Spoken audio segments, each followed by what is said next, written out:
It's the best day of the week, as you know, with Jazz and his feelings about the week. We won't talk about the elections, no. We'll talk about West Ham United. Welcome to the West Ham Irons channel. It's your Jazz, your mad West Ham fan. Good, great, honest views. Bit of comedy in there, as you know. And this is the West Ham Talking Point show. So the Talking Point, what is it? What has Jazz missed out while he's been getting an extra tan in Spain over the normal one? Haha. Anyway, but yeah, basically, I wanted to sort of put across my views and feelings about Lopetegui, Tim Steidten going forward, really. So obviously I've more or less have caught up with the transfer gossips and things like that. We spoke about the Max Kilman deal yesterday and one or two other things going on in the background, and how I'm really happy about how things are starting to shape up in the window. In this particular show, it's about these two guys.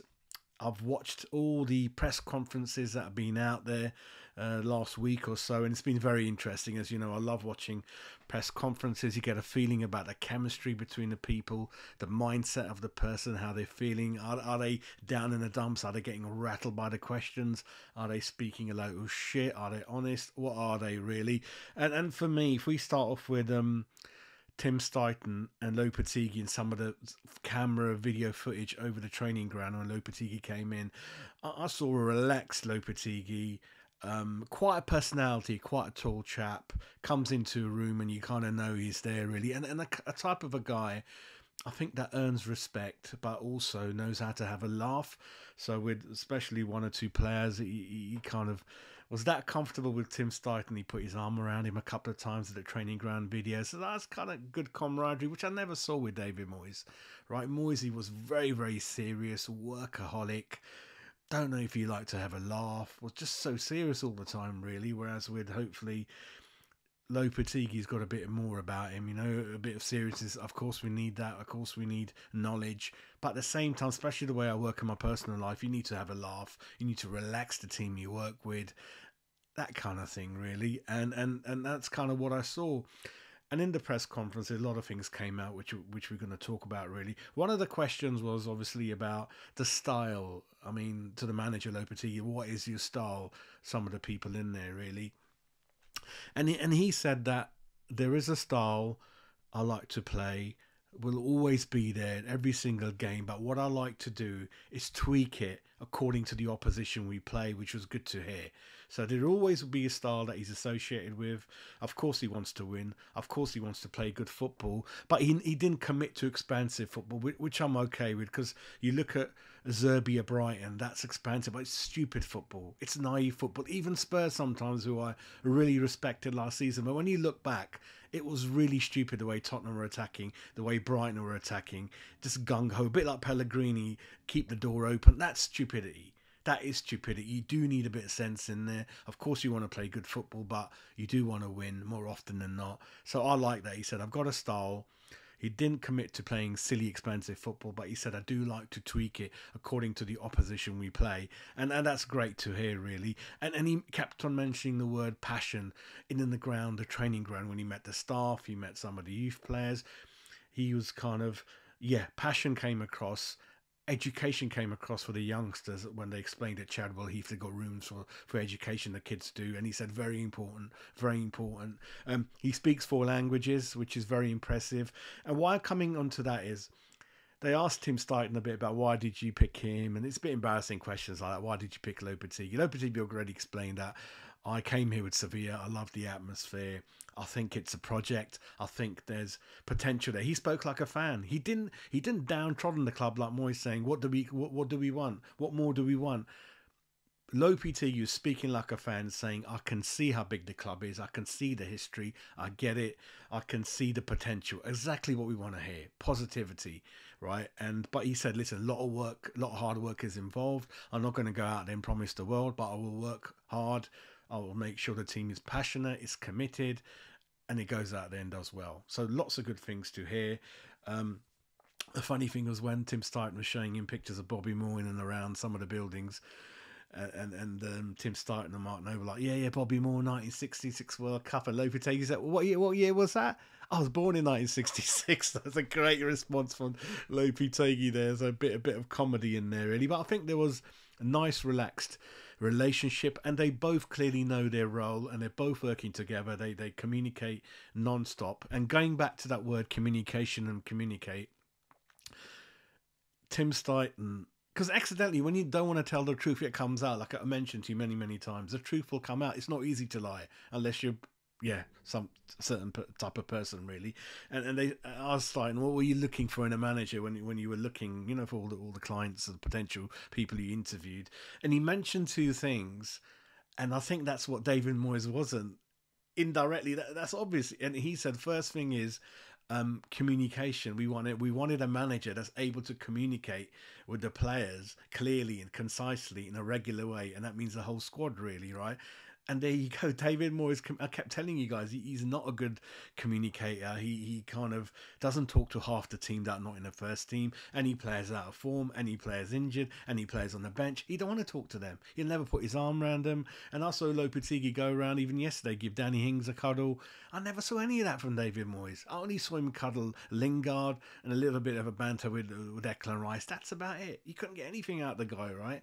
And that's the first thing. The other thing Tim Steidten said was someone with the ability to bring the youngsters forward, bring youngsters into the fold, speak to them, bring them on, encourage them. And if you look at Lopetegui's record, he's done under 21 at Spain, in Real Madrid, all those teams. So he's got a really nice, varied whole CV, really, with a lot of experience, really. So that was kind of good to hear. And then in one of the videos, young George, the young player that we got, he spoke to him, how are you doing? You're okay. We chuckled about you. So he goes to every player, make sure they're okay. Doesn't matter how young you are, how old you are, whether you're in the first team or not. That's the kind of manager you want, right? So that was kind of good to hear, really. The other thing was obviously transfers. Interestingly enough, they asked Lopetegui about transfers, and he said, speak to Tim. So you can speak to him. So that was quite interesting, really. And I was a bit worried about it in a way. I'm hoping that Lopetegui does have a good say.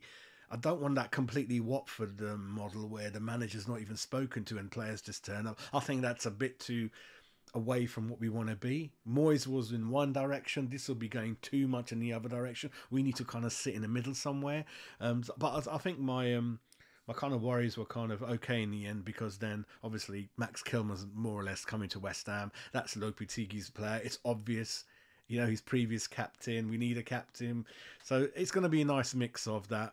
They're all on the same page, but they leave Tim Steidten to lead the process of seeking players, looking for players, recommending players, getting the deals done, and what type of player they're after, what type of positions. And cleverly, Tim Steidten didn't really say what players were after, what positions. He doesn't want to give anything away. I like that.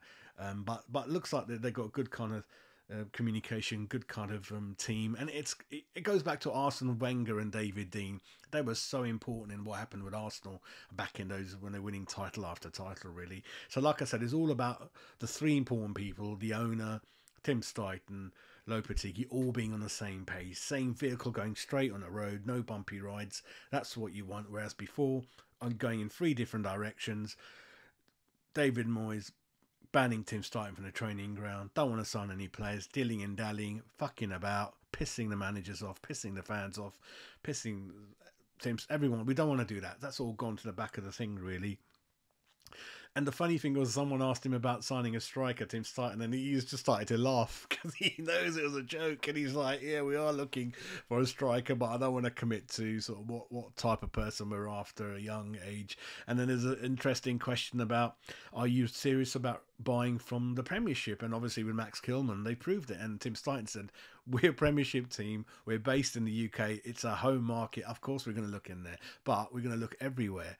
So that's great to hear. They're not restricting themselves to this country, that region. We're looking in Brazil a lot, as you know, we never used to. We've got, obviously, Paqueta from Brazil. Emerson's got links to Brazil. We've got Luiza, that centre-half, who hasn't quite made it yet into the first. He's from Brazil.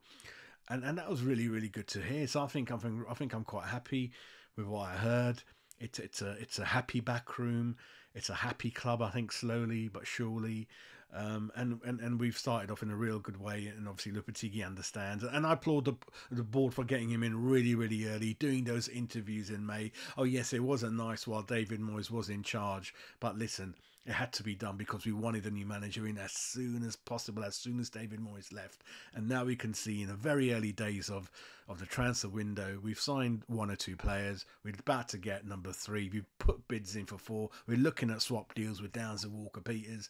It's looking good, and we've still got another 6 weeks to go in terms of before we play Villa at home, really. So that's the value of a manager coming in before pre-season and things like that. Of course, Jazz wanted the new manager in last summer. This time last year was the perfect blend. But listen, we can't look back, and hopefully, yeah, we've got a lot of things to think about. Paquet's situation, the kind of Kudos future next year, see what happens with him. Bowen hopefully will stick around. Got lots of new players coming in, like I said. Hopefully we'll see a lot of youngsters coming into the cup games, especially. We'll see substitutions during the game. We'll see tactical tweaks, depending on the opponent, and obviously during the game. Simple, isn't it? Absolutely simple. And a striker, right, who can score goals, hold it up, lead the line, excite the youngsters. That's what it's all about, really. So for me, are West Ham in good hands? It looks really, really good. But I also give you caution. Give the man some time. Give him 1 season to settle in, right? So telling him that we got to finish in the top 7, we'll see how it goes. It's very, very difficult. It's a cliche, but the Premier League is getting stronger every season, right? So all I want at the moment is obviously better football, more happier club fans and the club on the same side and things like that. I'm not going to set any targets for Lopetegui at the moment. I want to wait until the window closes, and then I'll speak about where I think we should finish. But I don't want to set any harsh targets. I want to give him time, and I think that's obviously not around in the modern football, which I think is a little bit wrong. You've got to give the person time. It's a huge football club, and he's obviously got very different, expansive ideas to David Moyes. And hopefully, I think what will help him is that Tim will help him a lot. Tim's job, obviously, Tim's slightly more senior than Lopetegui. I think Lopetegui probably reports into Sullivan with a dotted line into Tim Steidten, which kind of means Lopetegui's got like 1.5 managers, if that's the right word, really. And the good thing is Tim Steidten will give him the tools, understand, make sure the squad is.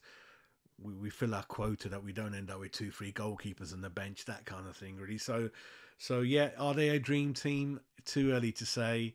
Are they in good hands? It certainly looks like it from me, and I'm really, really happy from what I've seen. And I like a manager that's got something about him, bit of a personality, can put his arm around players, can have a laugh, but also looks commanding, looks full of respect. If he looked at you, you know he means business. So you need both of them. You need a friend when you need one, and you need someone to kick your backside when you need it. And I think he looks like that. He's quite a commandable, personality-wise figure. You see what I mean? Moisey, for me, just looked like a gardener somewhere. And where's the soil gone, mate? I don't know. He just didn't find me with respect. And this guy looks quite on it, really. So yeah, that's my feelings on this. Apart from that, like I said, welcome to the West Ham Irons channel if you haven't. We already had 50 odd subscribers come back to us the last couple of days. Shows all the love for me. That's really, really nice of you, really. And yeah, like I said, keep following the news. I'll jump on the show as and when things are happening, things are interesting, things are worth doing a show about. So stick with me, and these guys up there look really good. So you guys have a lovely Friday, and I'll catch up with you kind of when I can, really, and hopefully we'll have some news quite shortly about Max Kilman's medical. Yesterday, I think it happened, went well. Terms have more or less been agreed. Just got the agent fees. The agents don't make a cup of tea in the back. You've got to give them £1 million, and there's 4 of them. You know what I mean? Someone's auntie, someone's uncle, all that kind of thing. You know what it's all about. Anyway, you guys have a nice Friday, and we'll catch up soon.